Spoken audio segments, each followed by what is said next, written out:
What's up folks, it's Mark here from Street Effects, and if you've been watching our channel you would know that we are quite partial to the old Supra. As you can see behind us we have an A80 and our A90. Now neither of these are stock.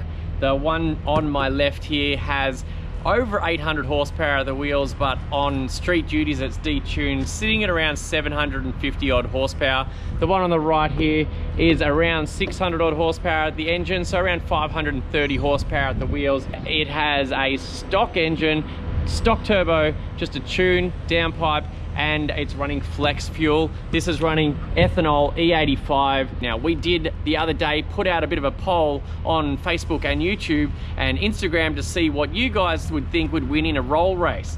The last time we took this out on full boost at a roll race, we got annihilated by the second round by mostly cars with much less horsepower because they were automatic or they didn't have any turbo lag.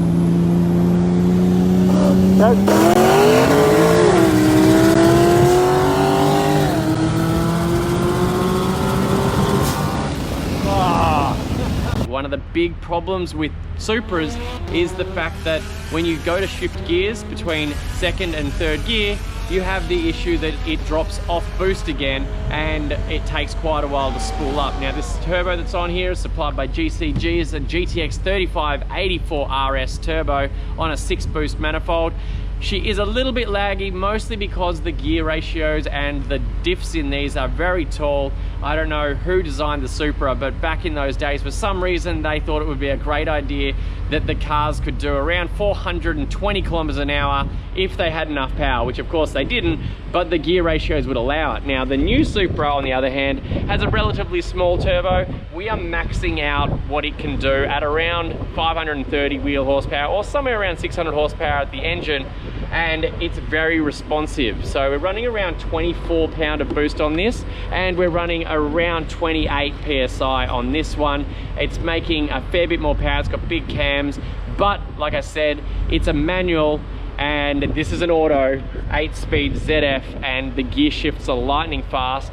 The turbo is extremely responsive, and it seems that the majority of the votes that came in said that this baby was the one that's going to come out the winner because of the fact that the poor old A80 there has to row through gears, and it also has to rely on my ability as a driver as opposed to this one, which basically you just plant the foot and off you go.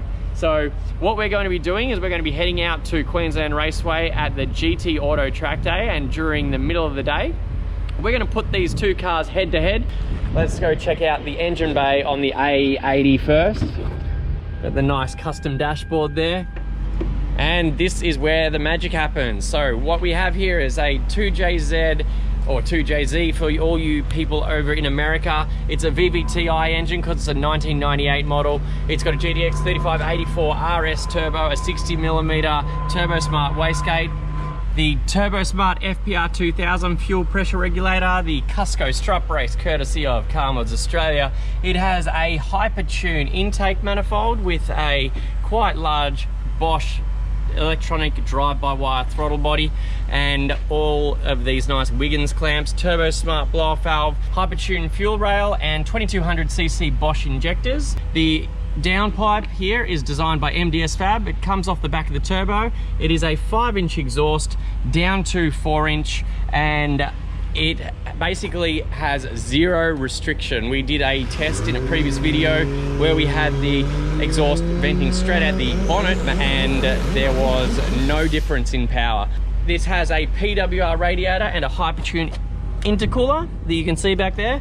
The airbox was made by MDS Fab, again to keep the intake temps down. The clutch is a DCS, Direct Clutch Services twin plate. The engine itself is basically standard on the bottom end. It hasn't been opened, so it's probably got around 200,000 kilometers on the bottom end, but the top end has been rebuilt by Next Level. It has Kelford cams and valve springs. ECU is a Haltech Elite 2500 tuned by GT Auto Garage. So that pretty much covers the modifications on this car. As you can see, we've got the Toyota A88Rs on it at the moment, but for the race, to give this a little bit of a fighting chance, we're going to throw on our drag radials that have been supplied by Tuner's Edge down in Melbourne. So let's move on to the A90. It's basically, as you know, pretty much a BMW engine. It's a B58 3-litre single turbo. They make from factory around 340 horsepower at the wheels. With a Visconti stage 1 tune, she made 388 horsepower at the rear wheels, and then with the Visconti flex fuel tune, it made 525 horsepower at the back wheels. At the back here we have the Cusco tow hook and a Boostlogic exhaust system. As you can see, for some reason it's getting hotter on one side than the other. We have done a fair bit of track work in this car, and you can see it's sort of kind of gone purple on one side and the other side isn't quite as purple. Now, one thing we are finding with this exhaust is she's taken a piece of our diffuser out there, but what we'll do is we'll start both these cars up and we'll let you be the judge on which one you like the sound of best.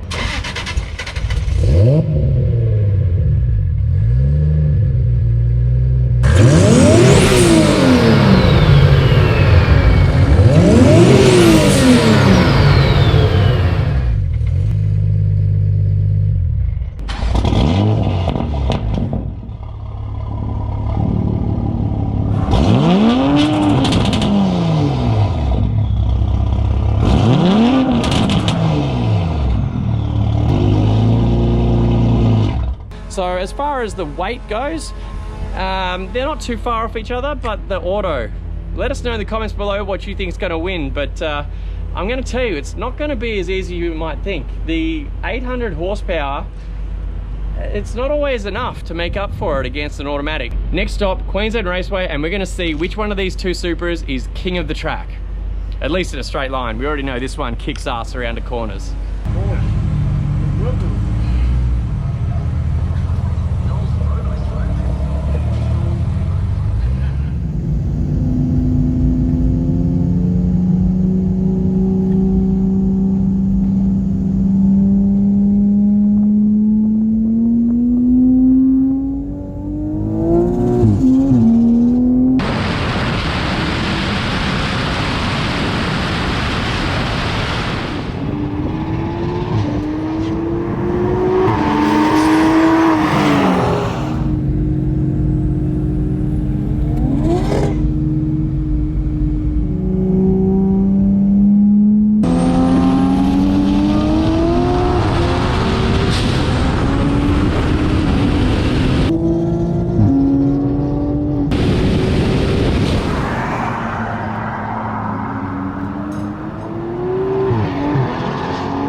Probably a car length and a half. Yeah, it's that auto makes up for it, doesn't it? Yeah, like a victory, but not a walkover.